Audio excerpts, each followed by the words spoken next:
My name is Kelvin Davis, and I want to welcome you back to my channel. I have with me Lou Hill, who is a business owner, real estate agent, broker, EPI Real Estate here in Hoover, Alabama, and I'm going to let him speak with us. I've been talking to you all about the importance of home ownership and why I believe now is the time for us, those within the black community, to develop a sense of urgency as concerning home ownership.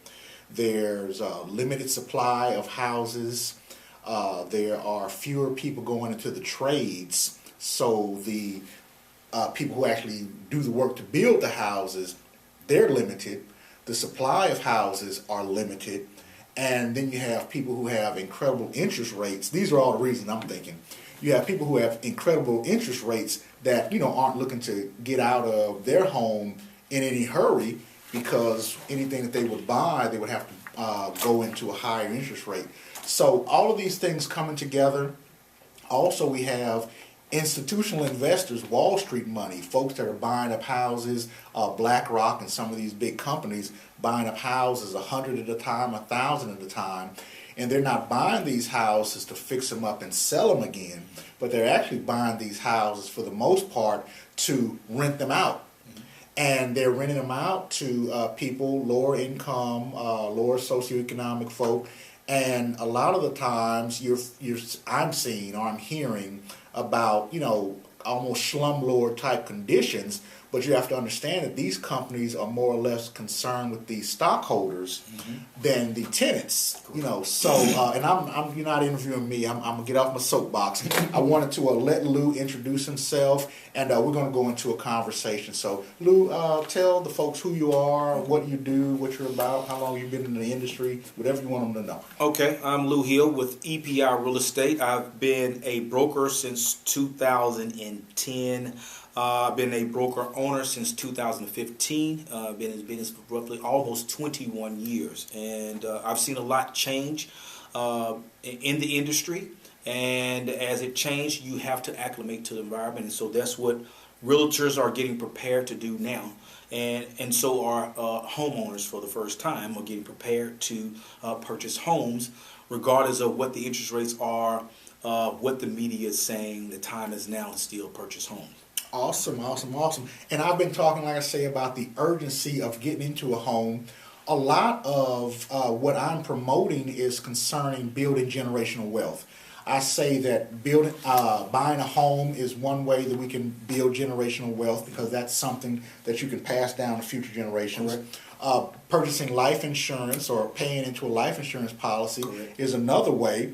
When you pass on, you'll have money that you'll be able to leave to future generations. And also, if you have some sort of business, you can't pass down a job, but you can pass down a business for those who are, interested in going to business for themselves. Well, a lot of that, like I say, is to build generational wealth. A lot of the difference between the wealth of other races and the black race, African American, is contained within real estate or home ownership, so to speak.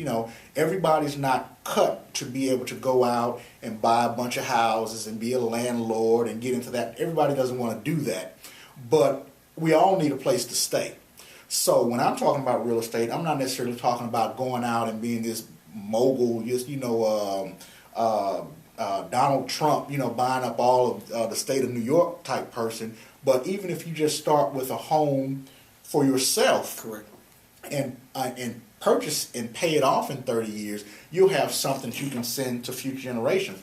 But a lot of the wealth gap, and you've heard about the gap between the wealth of other Americans versus African Americans. Well, a lot of that difference is contained within home ownership or real estate. And what I wanted to ask you, if you don't mind sharing, what can we do to begin to encourage people to get into homes, purchase homes? What do you tell your clients to encourage them to purchase a home? One, do you want to continue to rent from someone else, or take responsibility and have something that you can call your own? Real estate is one of the ways that you can do it as a buyer. if you were to look at, some people have been renting all their lives. Some people, when I say rent all their life, the mother rented. They went into a rental property, and they're still in a rental property, or family rent, they're still in a rental property. If you look at the amount of money that you spent, times 12 months, times however many years, you could have purchased a home, cash, right? Just saying that. But I will look at it as, if you look at the amount of money that you're spending, and now you're paying towards an investment, something that you can call your own, something that you can build equity. Equity is the amount of money that is above what you owe on that home, and you can use that equity to move differently, to take some of that money, invest it into a life insurance policy, take some of that money into payoff loans and spread it out over 30 years, so you don't be paying on a 22% interest rate or 30% interest rate. You can spread it out over 30 years and have a 5 or 6% interest rate over 30 years, and you can pay everything off faster. I want to say this that's off the cuff of what we're talking about. I was talking to a friend of mine that was talking about, we were talking about generational wealth. Her family member, well known, which I'm not going to mention, of course is deceased now, owned a big industry here, worldwide industry. And he put in his will, because he had 13 sisters, when he died, to each sister get money from his company. When he died, each sister, 13 sisters, received $1 million apiece. Generational wealth. Pass it on to his sisters, right? This individual, her mother has passed, allowed that money to build interest. She passed that plus $1 million onto her. She retired early. She's working, so she really doesn't have to work, because she's living off of the interest of however long that $1 million has been sitting aside. Awesome. And that come back to you. So we don't, sometimes us blacks don't have that fortunate to have that type of money set aside for us. True. So the other way that we can build this type of finances, the money, is real estate. Invest in yourself, buy some land, buy a quadruplex or a single family dwelling, take that home, rehab it, live in it for a while, sell it, take that money, roll into another property, bank back some money, save it, put it in a life insurance, and do it again. Do it every 2 years, every 3 years. You can avoid paying so much capital gain taxes. That's another story we can talk about. But awesome. I just want to let you know, you can build so much money by buying and selling real estate, buying low, rehab, sell high, and continue to move. Okay. Now, we've been hearing more and more about a lawsuit that has been recently settled. Talk to the audience that's concerning that. Kind of give us a general idea of what it was all about and how it will affect future home buyers. Okay. If at all. It did. It started up north. Big industries were practicing real estate. To try to dumb it down a little bit, is a lump sum of $400-some million. A class action lawsuit was settled, but NAR, National Association of Realtors, is still fighting for realtors as myself to overturn this. A portion of it's supposed to be paid in a few months, and then the rest of it will be paid within the next 4 years. And it boils down to compensation for the buyer's agent. And the buyer agent, if I'm representing you, you're trying to purchase a home, was getting compensated from the seller. The listing agent, who represents the seller, negotiated the commission. The listing agent in turn turn around and give some of the commission to the buyer's agent. The seller said, hey, why am I paying the buyer's agent? Why should I pay the buyer's agent? I should just pay you. And I'm not trying to go in I'm trying to dumb it down so you can just understand that they were like, I just want to pay my agent. I don't want to pay the buyer's agent. The buyer needs to pay his own agent. So that's where the money comes in, where who is supposed to pay the buyer's agent? Well, the buyer needs to be represented and represented well. Okay, and so buyers need to know what they are signing, what they are or coming up against. In Alabama is Cavit Emptor, buyer beware state. So buyers need to have great representation so you don't get screwed from some crooked sellers. All sellers are not crooked. Not saying that, but some people just want to sell you a product, a house, and it's trash. There's a lot of things wrong with it. You buy it, you are stuck with it as a buyer. That's where an agent comes in and lets you know you need to get a home, you need to get a good lender. You need to get a good lender that will get the house appraised, and you need to do a home inspection. But if you do not want to do a home inspection, me as your agent will get you to sign this documentation saying I advise my client to get a home inspection, but they do not wish to do it at this time because I don't want to be responsible for anything that's happening in the house. Home inspector looks out for your interests and look out for the things that are damaged in the house and reports back to you. We in turn take those repair lists, give it to the seller, and it's up to the seller to decide, hey, I will or will not. If they don't want to do the repairs, you're not comfortable, then we go find another property. All right? Let me ask you this. Does that all boil down to the buyer now having to pay more to purchase a home? It does. It boils down to the buyer being responsible for their agent that they hired for them. Mm-hmm. And if they are going to use an agent needs to show their worth to that buyer.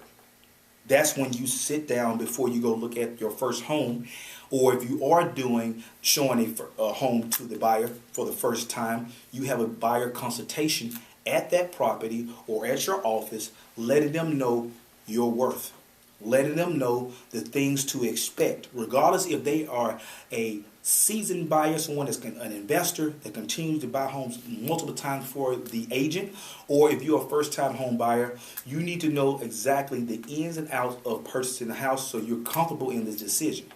That's an agent that's showing his worth. I've been in business long enough that this too shall pass. The interest rates now are what they were when I bought my first home. So it's normal for me. We can actually go look at a house, come home, have a discussion, and then write an offer. Versus 2 years ago, you had to have a discussion right then. You had to have the home inspector with you at the time that you viewed the property. And then you need to be writing that offer if this is the home that you want to. And a lot of people were giving above asking price, paying cash above asking price. Totally made the market all crazy. Well, this is normal. The only thing that's changed is the buyer is responsible for if this completely changes and if it goes all the way through, the buyer will be responsible for their agent. But the seller still can compensate the buyer's agent. We as agents cannot disclose it on the multiple listing system. Okay. It's the agent that's representing the buyer responsibility to go to the listing agent and ask them, hey, what's the compensation? What are we getting paid to sell this home? Okay. So there's a way, I guess what I'm hearing is, yes, the buyer will have to pay their agent directly. Mm-hmm. Whereas pay it to the agent's company. They pay so what happens, the compensation, the agent works at a company. Right. EPI Realty, I'll just say. The agent pays the company pays the agent. Okay. My bad. Mm-hmm. The buyer is paying the brokerage that his agent works for. Correct. Whereas before, the seller of the home was paying his agent and agreeing more or less that agent could split his commission with the buyer's agent. Correct. Whereas now the seller, they never had to agree to it. The seller has the option to pay or not the buyer's agent. Now, if they choose not to, then the buyer is responsible and has always been responsible to make sure that their agent is paid. The brokerage. The brokerage is compensated. So, okay. But I just know, my initial fear was that, you would have people now having to come up with down payment, closing costs, and having to pay an agent money. Correct. Even though I know agents do good work, I mean, they're very necessary negotiating that contract. Most people, regular people that aren't in the industry, aren't savvy enough to negotiate that contract and make sure that the seller, gives me a little something extra if the roof is faulty, if I'm going to buy it as is, or get the thing fixed, or whatever, but you're saying that there are ways, legal ways, to make sure that the buyer's agent is paid, yet the buyer is able to receive some sort of concession